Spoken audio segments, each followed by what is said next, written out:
Welcome back, all you beautiful Bulletproof handymen and women, to the Bulletproof Handyman Business Channel. We're joined by Marc Cunningham today. Thankfully, we've got a property manager, and he's agreed to go over with us what he does and does not value in a handyman so that we can figure out how to provide them with the best service possible, keep our clients happy, and therefore grow our business and increase our revenue. So, Marc, I'll start off just real quick. The first thing I want to say is my number one thing that I tell my guys is that we want to take property maintenance off of your hands. We want you to be able to send us a work order and forget about it until you receive an invoice. But with that being said, I'm going to just jump straight over to you and let you start telling us if you agree with that statement, number one, and then number two, all the other things that you look for in a quality handyman that you want to keep around. Well, thank you, Ray. Thanks for inviting me on here today. I just got to tell you before I answer the question there, I was pretty impressed with suddenly getting inundated with emails saying, "Marc, you've got to go on Ray's podcast." From all these people, I had no idea who Yeah. they were. So you've got quite a group of followers out My there. guys are Very really impressed. great. They're in the I, arena and they're I motivated. was afraid if I didn't say yes, they were going to show up at my front door. So I thought I better That was just the tell this next guy step, sir. They were going to show up. yes. So just background real quick. We've got a property management company here in Denver. We manage over 1,000 residential units. We've been in business for over 45 years. My dad actually started our company, so we know a little bit about property management, third party property management, and maintenance is the hardest part. Maintenance is the hardest part of property management on a day to day basis. So having solid relationships with our vendors, our contractors, is just imperative to making the whole thing work Awesome. that way. Um, Ideally, back to your question, yes, it's wonderful when we can just turn over a repair request to a vendor and then not worry about it, knowing that they're going to get it taken care of. They're going to use their judgment oftentimes, and I think that's what has to be learned on the front end. It Is is. that if I just hired you as my maintenance guy, or I'm going to use you for some things, I don't know you yet. I don't trust you yet. Mhm. So in the front end, I think it's extra important to have really solid communication. If in doubt, if you're out of a project and you're not quite sure what to do, and you're new for me, pick up the phone and call me. I'd rather have you doing that than using your discretion only for me to say, no, like, wait, Ray, you replaced the washing machine? Like, no, no, no, I didn't want that replaced. Like, you should Yeah. have checked into that first. But as what we found is, as we establish those relationships and that trust is growing, Mhm. suddenly we get to the point that, in all honesty, like, I've emailed guys that I've worked with for a long time, and I'll just say, here's my punch list of things in this project. If you see something else I missed, go ahead and do it, Yeah. and just let me know when you're done. And that Like, takes a really solid relationship that gets yeah, it takes established time. over time when you can get to that point where, for me, That's right. where I know Mark would want me to do this, and I'm not going to call him and bother him because we've been working together 2 years, and I already know Mark wants this fixed. Mark knows my prices. He's going to be good to go. But you do have to Yeah, establish that over time. have to establish that, and different property managers are going to be different that way. So if you're working for me and you're working for three other people, even if we all trust you, you're going to learn from us. Hey, when something is broken, Mark likes the upgrade. Like, he Yep. wants it taken care of first class, versus my Joe Blow property manager guy who's a cheapskate, and man, he wants everything He band-aid. wants a If I little can put a repair. band-aid on it, put a band-aid. And neither's right or wrong, but it's you getting to know our mentality and our Yeah. philosophy behind that stuff. And I've got multiple managers within one company where one manager, let's say you've got, 6 bulbs on a light fixture in the bathroom and 3 of them are out. I have one manager at one company that wants me to replace all 6 bulbs so they all match in terms of brightness and color. And then at the same company, a different manager that wants me to just replace the 3. And if they're not a match, that's okay because they just want bulbs that Yeah, I love that analogy. Well, it's not an analogy; it's a real life situation. work. Yeah. I think that would be a great example of something that the folks that are listening, right? If you're a handyman, ask that question of the company you're starting to work for. Be like, hey, here's an example. Let me kind of gauge where you're coming from. If I'm in a property and 3 bulbs are out, you want me to replace them with all the similar ones, or do you want me to, no, just put in whatever I have in my truck to save a few bucks? Like, what do you want? Yep. And their answer to that question, that should tell you a lot A about whole the lot, type yeah. It lets you of know just sort of what direction they're going to take. Are they taking the save me as much money as possible direction, or are they yep. taking the take as good a care as possible of my property direction? Yep, yep. And then that's where you can make the determination of my expectations Yeah. for you. And I would suspect that you've worked with some property management companies that you start working and you understand their expectation, but you're like, you know what, this guy's so cheap Yep. Oh, and all the it's time. so ridiculous that no, I just don't think we're a good fit. Yeah, all the time, all the time. You don't want to be working for somebody if somebody's number one priority. Money's always a priority. It's always on that value list. But if it's at the top of that list, then they, for, in my opinion, can find another handyman. And if it's at the bottom of the list, I'm probably not for them either. But if it's just somewhere in the middle, that's the sweet spot where we're just trying to balance out. And you have to take in, the owner themselves, because I get to know owners indirectly, even if I never meet them. I get to know them indirectly based on what they have or haven't complained about, or what they have or haven't requested over the years. But it also depends on getting to know the property. Is it in the nice part of town, or is it in the crappy part of town? Is it a $2 million, 7 bedroom, 3 bath up in the foothills? Or is this a 1 bedroom, 1 bath stucco in the worst part of town? And again, you get to know per property manager, and even sometimes per homeowner, what direction they're going to want to take on Absolutely. We last week we were having a team meeting. We're talking about vendors and just best practices on work as it relates to our owner clients. Because for most property management companies, it's important to remember that we don't own the properties. that. Yeah. We're just the third party manager. So I've got to go to my owner and tell them why you charged me $300 for a light bulb. Right? It's not just me paying; it's my owner paying. So I'm kind of stuck in that middle. And so we have this conversation every so often. So I got up on the whiteboard and I drew a what's that called? Is that a Venn diagram where you've got like the three Yeah, intersecting the circles? overlapping. Yeah. Yeah, the three overlapping circles. And I said, when we're looking at maintenance jobs, there are three criteria that you've got to keep in mind. So I'm talking to my 15 property managers, each of them who manages a portfolio of anywhere from 60 to 100 plus properties.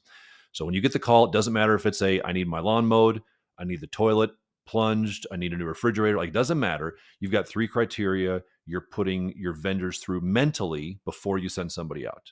And so we're writing these words in the circle. Right? So circle number one, I write the word price in there. How much are they going to charge me to mow this lawn, to fix this plumbing issue? That's one of the criteria, one of the filters every time. What is the price? Second criteria is quality. How good of a job are they going to do on mowing this lawn, on painting this wall, on fixing whatever it is needs to be fixed? We've got price, we've got quality, and then the third is speed. How fast can you get there? Ray, I got water pouring out of my water Yeah. heater. Like, I need you there now, Now, yeah. type of a thing. That's right. Leave the That's right. job you're Versus on and go straight there. exactly. And so we talked about that. Those are the three criteria. Those are the three filters.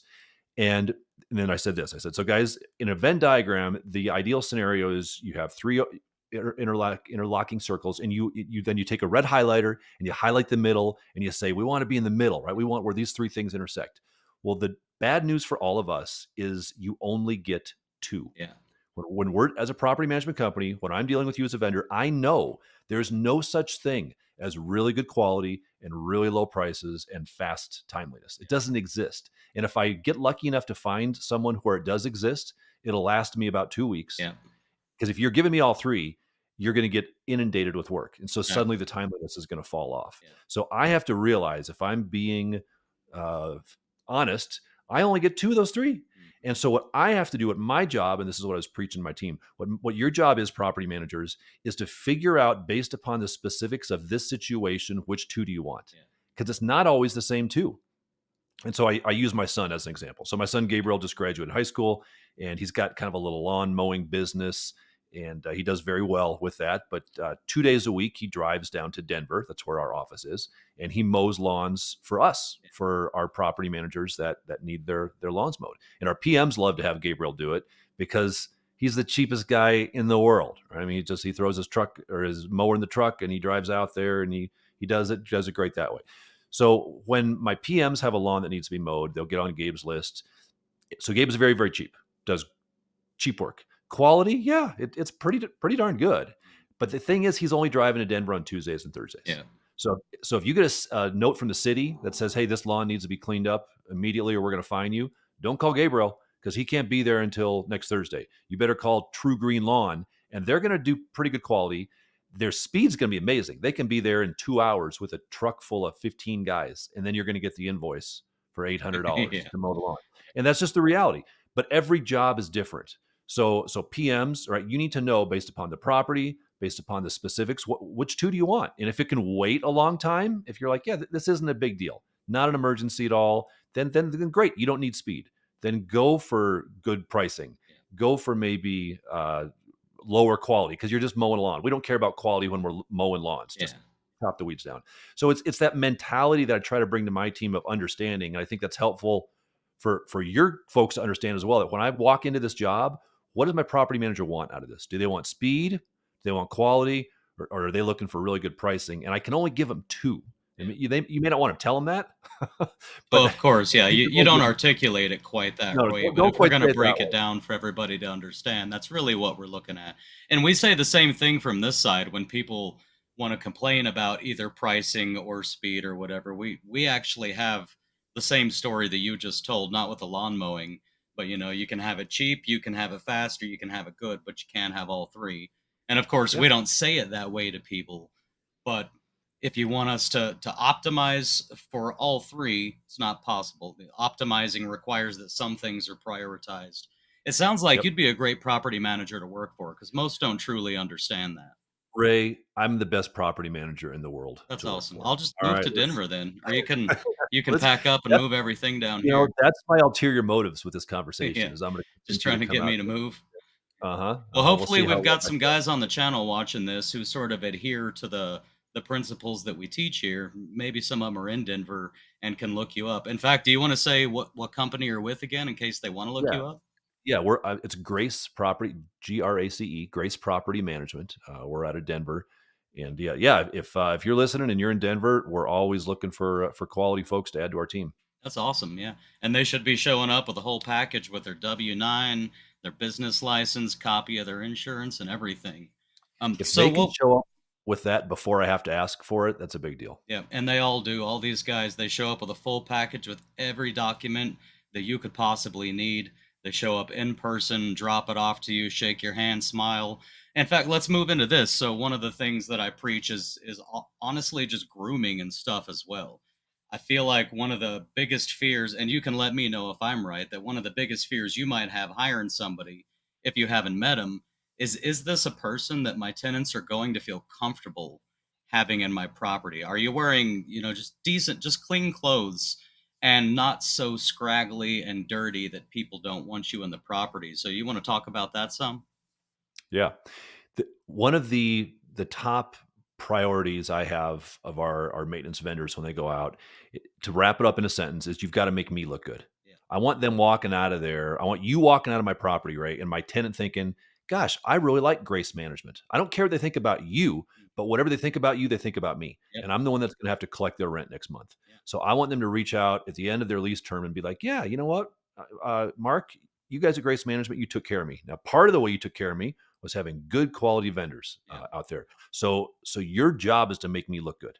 That means, to your point, you better show up on time. If you tell my tenant you're going to be there at 3, you better be there at 3. Because if you don't, you made me look bad. Yeah, You're mad at exactly. me. Made you look. They're going to Yeah, call you they're to not mad at, complain. yeah, they're not mad at you. They're mad at me. Yep. And if you left the job a mess, they're mad at me. If you were rude to them or you intimidated them or they weren't home, just their kid was home and you went ahead and went in, like that made me look really, really bad. Yep. So it's not just about you, it's about you making me look good. And it's the little things you said, right? Like look sharp, don't be intimidating, just take care of them and make me look good. Yeah. So what about communication? I feel like that's one of the biggest ones too. I've actually had property managers tell me that if they had to choose, they would rather somebody who drops the ball occasionally, but communicates all the way through why the ball got dropped as it's getting dropped, what they're going to do to rectify it, and then follow through and rectify it. That they would rather a handyman who is stellar at communication over a handyman who maybe doesn't drop the ball very often, but you just can't reach them. You never know quite what's going on, and they're doing a good job, but they just don't communicate much. I was at a national property management event just a few weeks ago, and I was sitting in a session that was being taught by someone who has internet software that assists in maintenance. It's like maintenance scheduling type stuff, and they were sharing all this data. And I was having a conversation with him afterwards, and I said something to the effect about, for our team, It's just all about having that quality work done at the end, and it's speed. Like, we got to get it done fast. And he said, well, Mark, actually, our surveys show differently.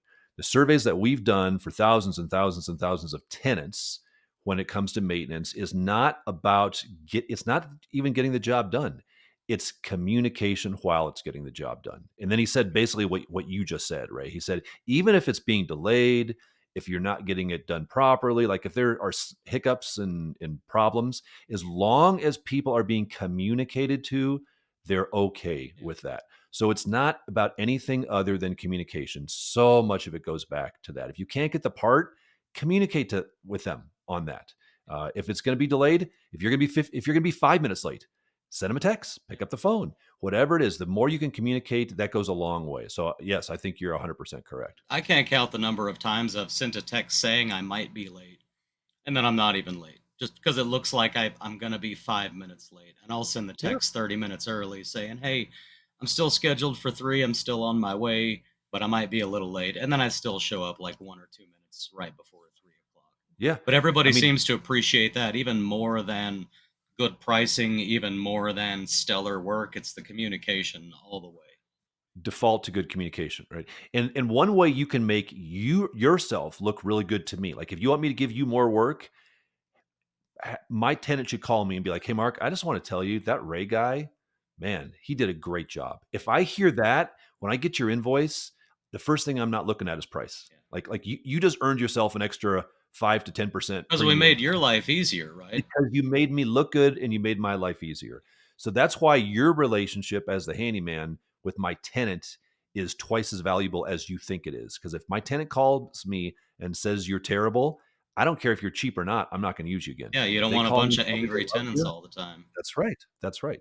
So what else? What else are you either what are you looking for? What's likely to make you love a handyman, put up with premium pricing and send him more work? Or what are you scared of when you hire a handyman and what are you most likely to fire them for?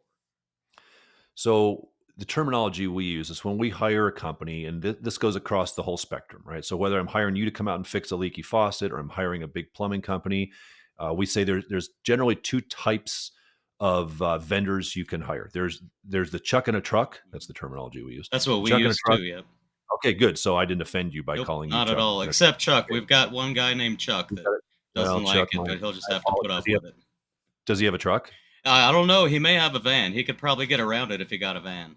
Okay, well, we're still going to call him Chuck in a truck. So, Yeah. so there's Chuck in a truck, and then there's the AAA handyman service who has the fleet of trucks driving around, and they're always gleaming and spotless with the tools hanging out the back, and those are the 2 vendors, right? Those are the 2 choices we have. The Chuck in a truck is the guy you see at the stoplight, and he's got the sticker on the side of his truck, and it's a little bit cockeyed and crooked, and you can tell he's Chuck, like because Oh, he's yeah. sitting in the front, and he's Chuck, and Chuck's going to give me great pricing.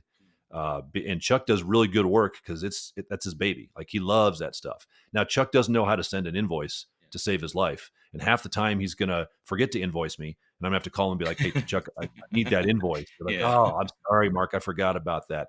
That'll drive me crazy eventually. Now, it goes back to those 3 criteria. Sometimes I want Chuck out there because I know that owner is just really, really cheap, and I can wait and I'll deal with that. But one of the things that drives us crazy eventually with Chuck in a truck that we stop using them is their billing is a mess. And what we often find is, and this is the same thing over and over and over.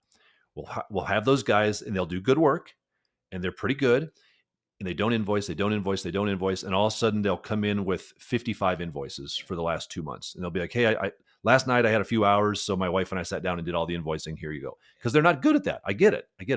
But if you're going to be successful in this business, you got to figure that out. You got to invoice me on time. It Yeah. drives me crazy when I get a stack of 50 invoices. And the reason it drives me crazy isn't just because I'm being selfish and I don't want that, because now I'm billing my owners for work that was done 2 months ago. Yeah. And once again, it makes me look incompetent. Exactly. When my owner calls me, they're like, "Hey, how come I'm just getting this invoice now? Mark, it's June. Why are you giving me this invoice for a property that had the sprinkler winterized last October?" Hmm. Like, I look like an idiot. I'm like, "Well, my vendor was a little delayed in invoicing." Well, what else aren't you guys tracking for me? Exactly. So we actually have what we call like our vendor contract. So if you came in and we're going to work together, I would have a little vendor contract between you and us. And it's real simple, real straightforward. It's just 2 pages, but it outlines expectations. So one of those expectations is you need to invoice us within, I think it says 10 days, within 10 days of the work. And if you don't, then I may not pay you. Now I'm still going to pay you Of course. realistically, Yeah. But if they but if wait you 60 days, you may not. or 6 months, right? That's what someone will be like, "Hey, Mark, sorry, I was just going through my old stuff and I realized I never invoiced you for this job Mhm. I did 6 months ago." And I look at the invoice and I'm like, "We don't even manage this property anymore." Yep. Like I've Chuck, had that I can't happen a pay few you. times. Not waiting Yeah. 6 months, but where I did work on a property and then the property owner dropped the property management company, say in the middle of a move out, and then I complete the move out, send the invoice, and they're saying, actually, this guy left us, so we don't have any money to pay you. And then I've got to go to the owner to get paid. Okay, so that's a great point there. So if I'm you, if I'm starting off my handyman, it's Mark in a truck now. That's my Yeah. company here. We'll do Mark in a van. I like that Okay. better. Yeah. So Mark in a van. If I'm working now for a PM company, one thing I'm going to say to them, and I would encourage all your folks to say this. So, Mr. Property Manager, who's exactly paying me? Who am I working for here? If I do a job for you, and the owner's like, yeah, you know what? I don't like Mark. Don't pay him. Am I still going to get paid? If he stops, if you stop managing this property, like, am I getting paid? Am I working for you or if I'm working for the owner? Because some property management companies that are being a little bit disingenuous will try to have it both ways, right? Hey, Chuck, you're working for me, you're doing my work, but then I get an invoice. I'm like, yeah, the owner doesn't want to pay that, so go deal with the owner. Yeah. I don't think that's fair for me as a property manager to make you as my handyman run around talking to owners. Yeah. So what we tell our vendors, our handyman folks is, listen, everything goes through us. We are going to pay you. We'll argue with the owner for them to pay us. Like we'll get the money, Yeah. but you never have to worry about that. That's I'm never going to outstanding. tell you I have to a go. property management company who does exactly that. They'll pay me no matter what is going on their end. And then I have Absolutely. another company that is exactly the opposite. Luckily, they have multiple managers, so I can just choose to stop working with an individual manager when that happens. And it depends on how they treat the situation as well. If they're really apologetic and say, I'm trying, then I might, especially like if it's a little $200 job, I might just let it go because it's almost not worth my time to chase that $200 as opposed to just keeping a great relationship with a property manager. But when it's a Yeah. bigger job and I say, "Hey, I haven't got paid," and they say, "Sorry, the owner left and I can't pay you," and I'm not going to try to get you paid, I just don't work with that specific property Yeah. manager anymore. And it's not about whether I get paid, it's about whether they seemed to care whether or not I got paid. Well, and if I'm in your situation, it's about trust. Like, so I Exactly. can't trust you to pay me. Like, I did Yep. this job for you, and you're telling me you're not going to pay me because that's between you and your owner. That's what I would say if I'm the handyman. Like, Exactly. Yeah. you guys figure that out. I don't really care. Yeah. I did the job for you. Now Exactly. pay me. So we're always going to step up, and sometimes we do get bit on that. Sometimes we do have to argue with the owner and be like, no, and then we'll eat it. We'll be like, no, we'll eat it because we're going to pay Chuck because it's the right thing to do. Well, I respect that. That makes you my favorite kind of property manager. Because I'm not going to Well, say it's rare, but it's probably 50-50 the ones that will go out of their way and make sure I get paid and the ones who don't. And I've got some where when I send them an estimate, I actually have a custom line item within my CRM software just for certain property managers where this extra line item goes in and they have to approve, they have to click on this line item. It's designed to be an add-on for a job that they can select to add stuff on that's more premium if they want. This one comes with a $0 price tag, but they have to click it and say the money is available from the homeowner in our account to pay you when this is done, because I've had it happen in the past where they either didn't get me paid or took 3 months and had a really hard time getting me paid because they didn't even make, it's like a $1,000 job and they didn't make sure that there was $1,000 available to pay the job. And then I just have to sort of make them jump through an extra hoop to click a yeah. thing and verify, yeah, Ray, the money is in fact available. That's crazy though. It's crazy you've got to do that, right? Like, hey, oh, by the way, I just need to make sure you can pay me. Like, Yeah. Yeah. And that's one of the things we'll talk about on your podcast when I go to tell your guys exactly what it is that I look for in a property manager. so you're But telling me you actually want to get paid? Like yeah, I that's one of your like it turns qualifications? out that I started my business to support my family and it gets really Wow, hard if they don't pay you. those are big expectations. Those So are what big else can we do expectations. to impress you? What else can we do to make sure that you just really want to be sending us as much work as possible? Well, when I give you, let me ask you a question here. When I give you a punch list, so a tenant moves out of a property, I've got a vacant home, and I've got my laundry list of 17 things that need to be done, right? Mhm. Fix the hole in the wall, replace the mini blind on the, fix the leaky sink, rehang some Loose verticals. So towel I give you, bar. yeah, I give you my punch list. Yeah. Do you typically say to me, okay, Mark, here's the bid? If I say to you, I want a bid, Mhm. which I don't think is wise for property managers to say, and I'll be happy to tell you why. How do you bid that? How do you tell your guys to bid that stuff? So it depends a lot first on my relationship with you. If you're somebody, though, if you're a long term property manager of mine that I like working for, you send me $60,000 a year worth of work. Then, if you ask me for a bid on something like that, the first thing, just with my company personally, I'm going to charge you for the estimate.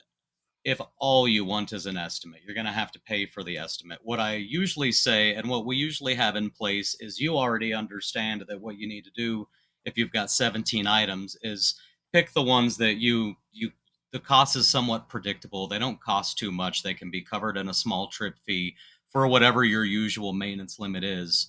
And I would ask you to just authorize a little bit of work so that my trip is covered, and then what I do is while I'm on site, I do the work that you've already authorized, and then I give you an estimate for the rest.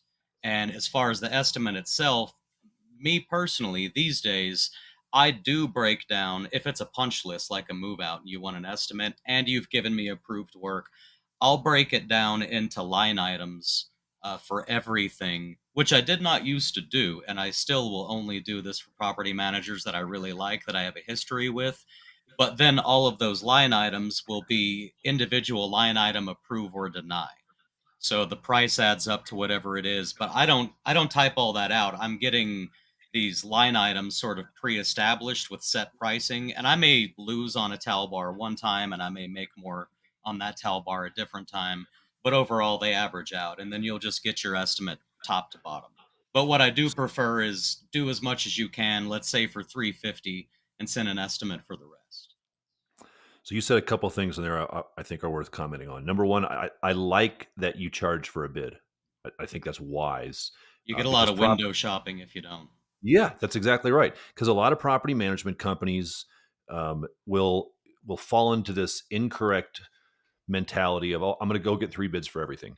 Yeah. And a lot of us are just naive because our owner clients tell us that.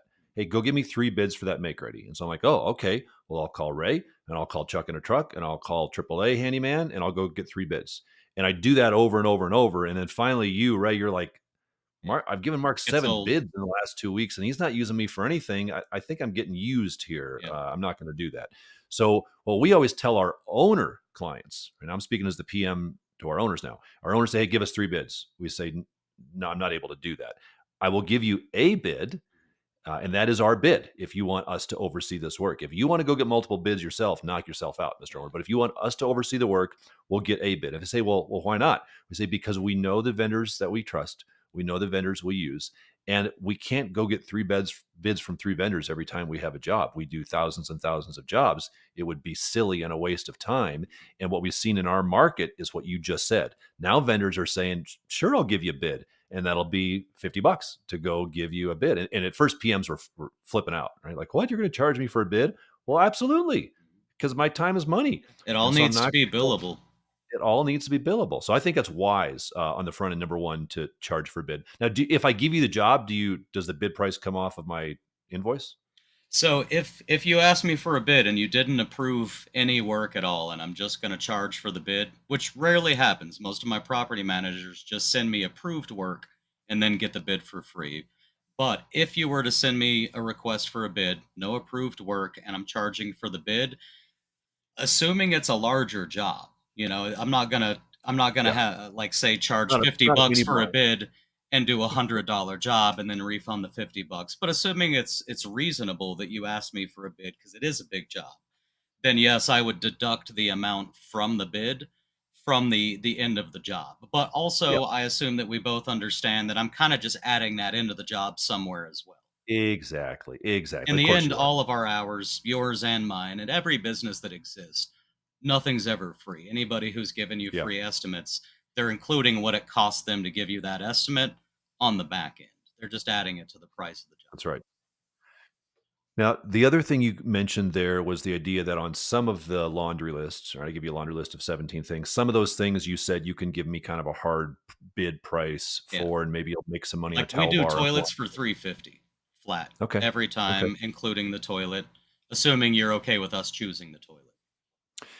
What I tell my property managers when they're talking to their owner clients now, right? So the owner says, "Hey, I want three bids," and we say, "No, I'm not going to give you three bids. We'll give you one." "Oh, okay. Well, give me one hard bid, and then here's the punch list." What our recommendation to our owner clients is, we educate them on understanding the difference between a biddable job and a time and material job. Mhm. Those are two different things in our mind. And the way we explain it to our owners and to our PMs is, a biddable job is something that you can typically measure, do a little calculation, and come up with a cost. If I tell you to paint my walls, okay, well, there's 800 square feet, multiply it times the paint, very straightforward. So things like paint, things like appliances, things like a roof, those things like carpet, very biddable. Absolutely. I can get you a down to the nickel bid Mhm. on that because it's a calculation. Yeah. However, there are another categories of things to be done, which we refer to as time and material. Those time and material jobs are going to be everything else: fixing the towel rack, the hole in the wall, the sink that's leaking. Because, and the example I always use is, if I say to my handyman, and I'm talking to you as my owner now, owner says, I want a hard bid, Mark. I want an exact dollar bid. Well, Mr. Owner, here's why you don't. Because I've got a punch list of 17 things. So if I send Ray in here and I say, "Ray, I need a hard bid down in the nickel," and the first thing you look at is the drippy faucet. Well, you can think, okay, either that's a $2 aerator or it's a $200 new faucet. Yeah. Well, if I'm going to bid it, I'm going to bid it as a $200 new faucet, Yeah. because I can't risk bidding it for $2 and it's Exactly. 200. Yeah. Oh, If you okay, those need a mini, guarantee, then it's going to be yeah, the and those worst case mini scenario. blinds. Let's see, the mini blinds could be a screw and a wand for $5, or it might be a whole new set of mini blinds for $45. Well, I better bid it for 45. Yeah. And that hole in the wall, I might do a quick patch, but that could be one of those ones that goes crazy on. So you're going to bid everything to protect yourself. And so suddenly I get a bid, and I'm like, "Oh my gosh, Ray, this is bid Yeah. is like for $3,000. Yeah. And the owner flips out. Well, of course it's for $3,000, because you're bidding it in the worst case scenario for everything to cover yourself. So what we tell our owners is, if you demand a bid, you're going to get something crazy. It's So what always we want going to to be a do, worst case scenario that's bid. right.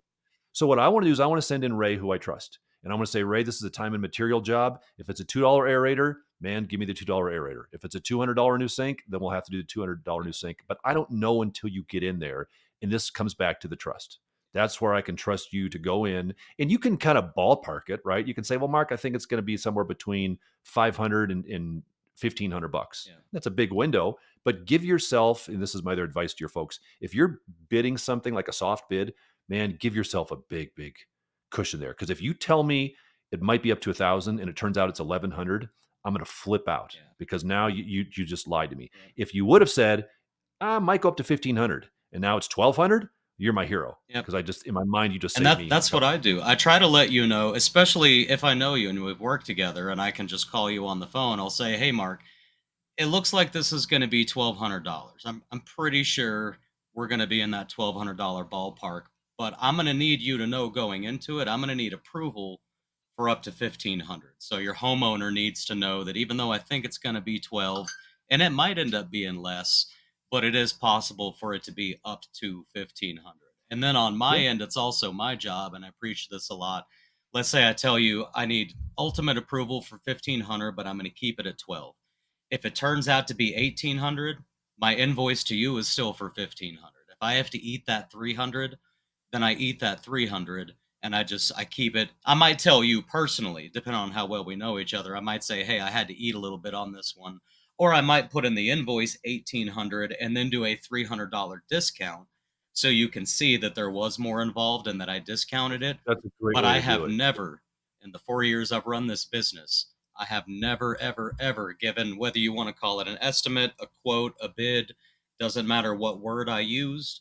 If I gave you a price and you approved the price, I lose money, that's fine. I have never gone over the price I said it's going to be. And I think that's why I get sent a lot of when they have more wealthy clients with nicer houses that are going to be more expensive, that right off the bat, they want the premium and they want to know for sure that it's going to appear very professional.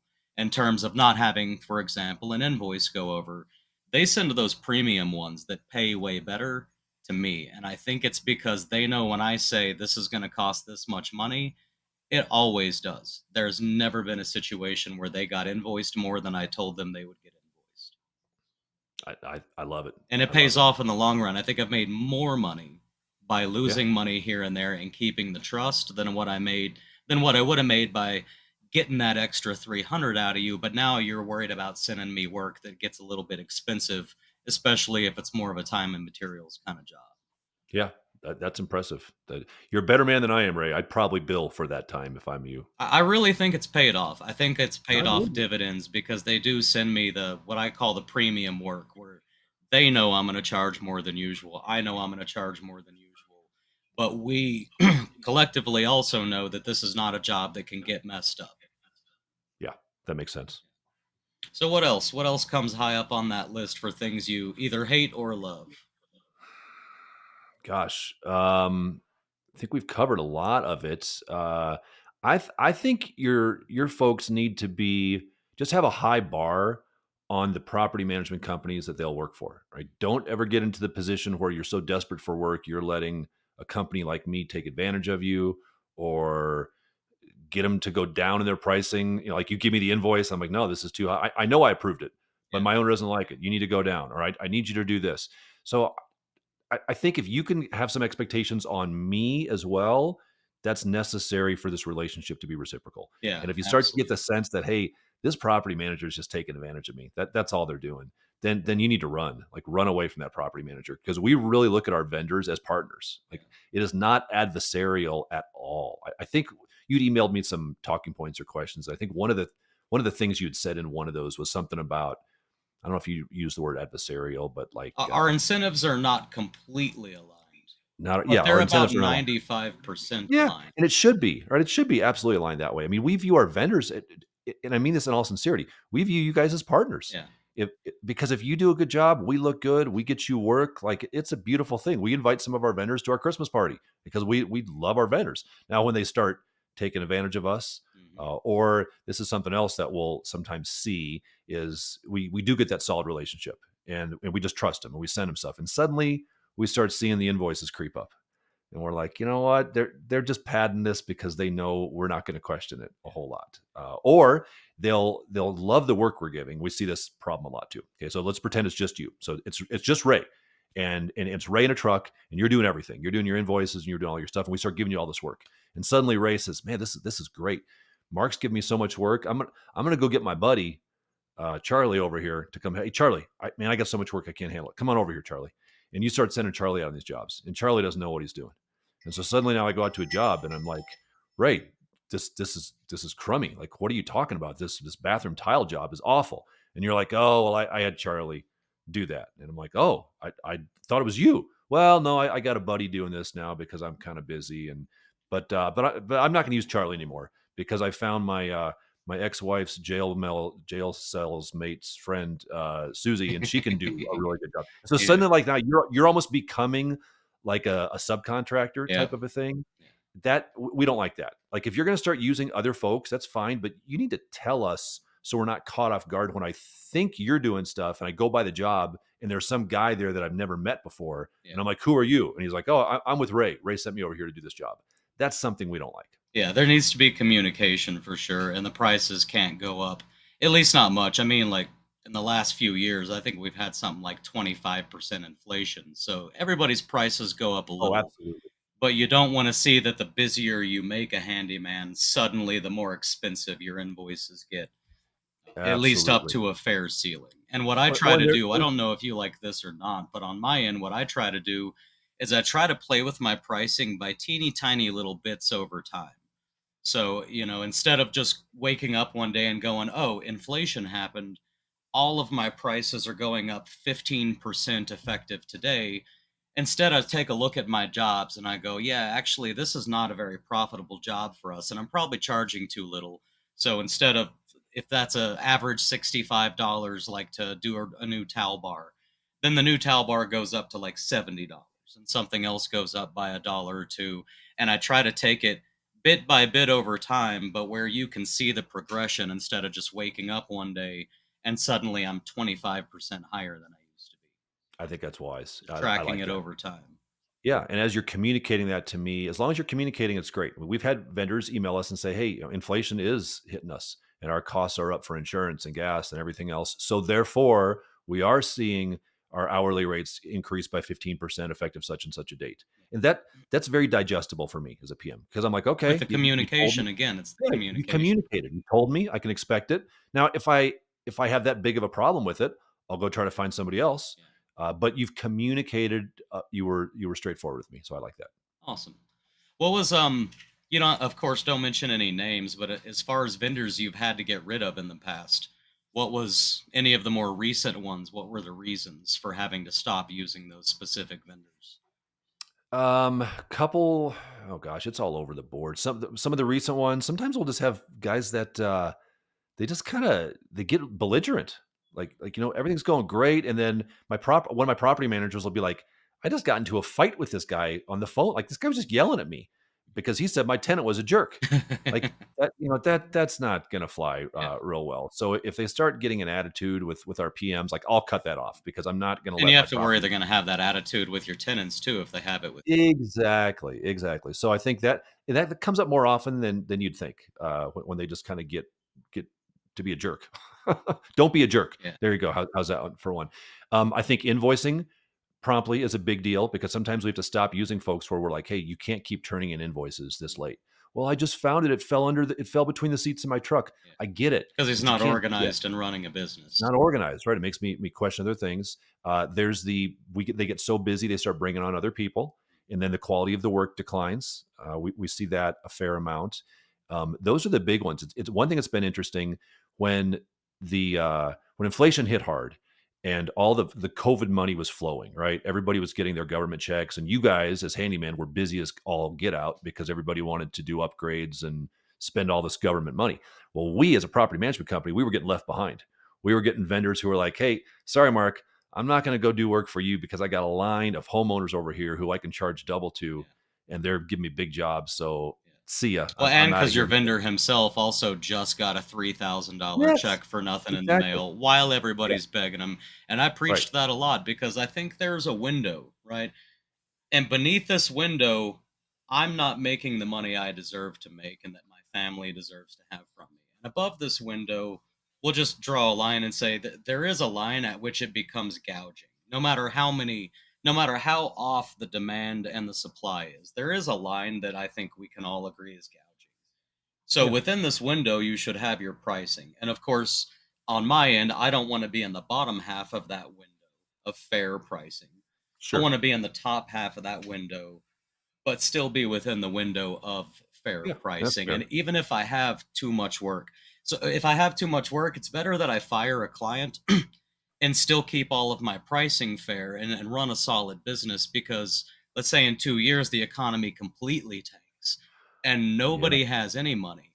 But during COVID, I was still maybe my prices went up a little bit because of inflation and all that, but I continued charging you very fair rates, continued giving you solid work, stuck by your side, made sure that I didn't cause any problems between you and tenants and you and homeowners.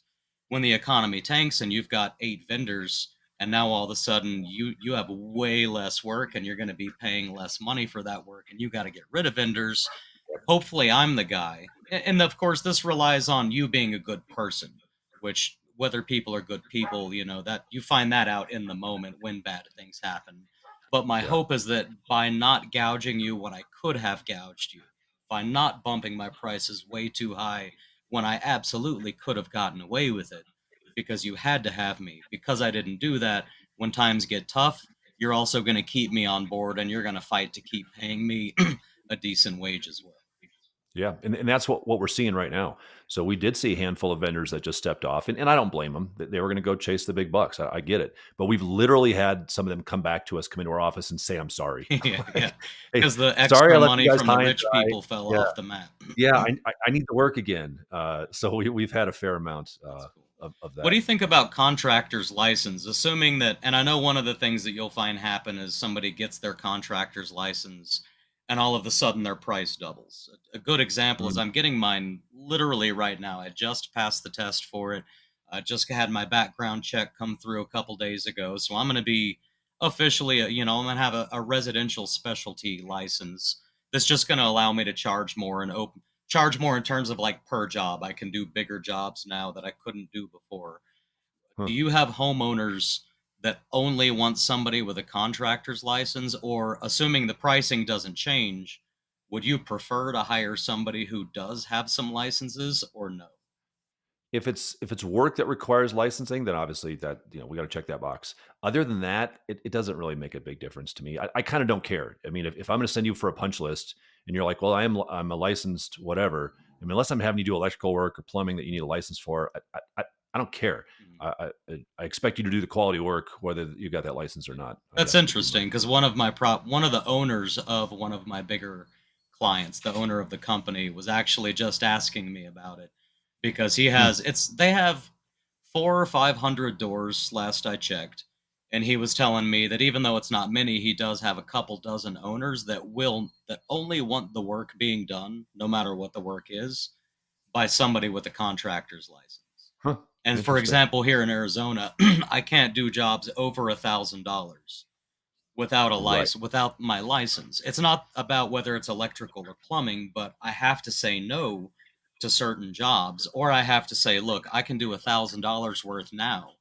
And if you want to send more later, like next month for the same property as a fully Yeah. separate work order, because you also can't cheat and just send five $999 invoices. Yeah. But Yeah. he's And I guess actually every wanting state's me to unique get that way. my license so that he can utilize me on the jobs. Number one, that just cost too much that are out of my range that he has to use other guys for right now, or for his owners who just simply demand that nobody touches their house unless they're licensed. Sure. No, that makes sense. Ray, I'm going to have to jump in about 1 minute. Oh, no worries then. I appreciate you coming on. Did you have anything you want to add? Because we can just shut No, it down now. I am excited to have you on my podcast because I've got a podcast for property managers, educating property managers how to be successful in PM, kind of like you do, Mhm. educating handymen how to And be you do a great successful. job of it, by the way. I've watched a lot of Well, your content. thank you. Thank you. But I'm excited to have you come on and talk to my community so Yeah. property managers can hear from someone who's a successful handyman on what do you want of property managers. So Yeah, I'm looking forward to it. I am as well because I told you I'm only coming on your podcast, Ray, if you agree to come on mine. That was the Yeah, deal. yeah, that was the And deal. I'm Yeah, holding you to it. absolutely. Anytime you're ready, sir.